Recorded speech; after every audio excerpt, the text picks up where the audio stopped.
Okay, so here's how to find percentages without your calculator, part 2. And in this example, we're going to take the number 100, just like we did for part 1, and we'll do 100.0. So you can find percentages by just moving around the decimal, and this is a really important concept for you to know. And I won't do more explaining than this, but you'll see as we go along how this is going to work. So let's start with 100, and let's move that decimal 3 places over to the left. And when we do that, that is going to give us 0.1. And that means 0.1 is equal to 0.01% of 100. Now let's take again this number, 100.0, and let's only move it to the left 2 times, this decimal, Now we're left with 1.0. And that 1 is 1%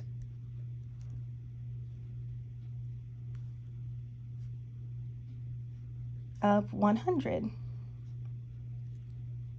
Okay, let's do this again.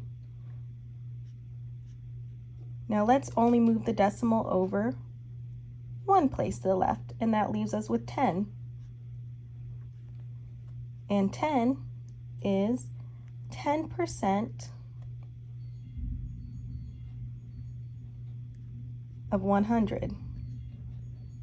Are you sensing a pattern here? Yeah. And another important percentage to know is 5%.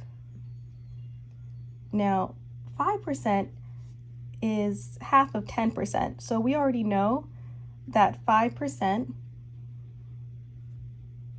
is going to be, if 10 is 10%, then 5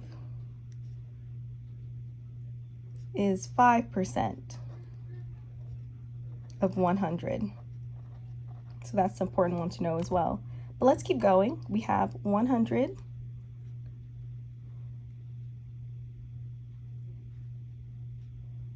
And let's instead move this decimal over 1 place to the right. That leaves us with 1,000. So 1,000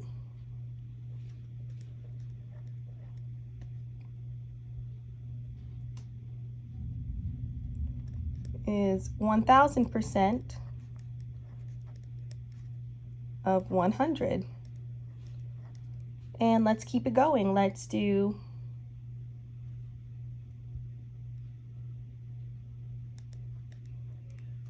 the decimal to the right, but let's move it over 2 places over.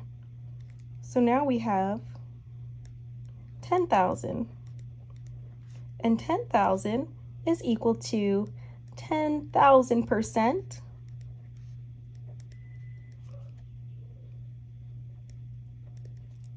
of 100. And let's keep it moving. Why not? Let's do 1 more or 2 more. Instead of moving it 2 places to the right, let's do 3 places to the right. That's going to give us 100,000. And 100,000 is 100,000% of 100. And I feel like we should go big or go home. So let's do 1 more.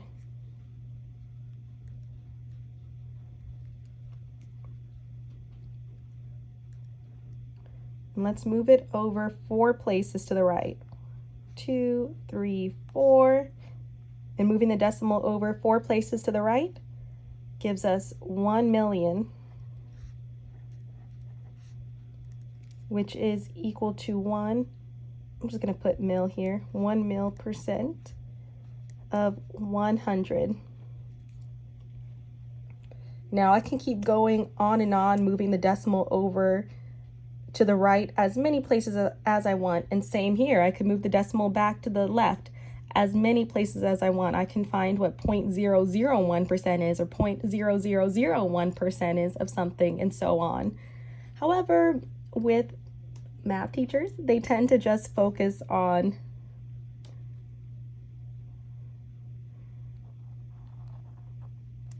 the following. Actually, I don't know why I included 0.1. They really just tend to focus on this part right here.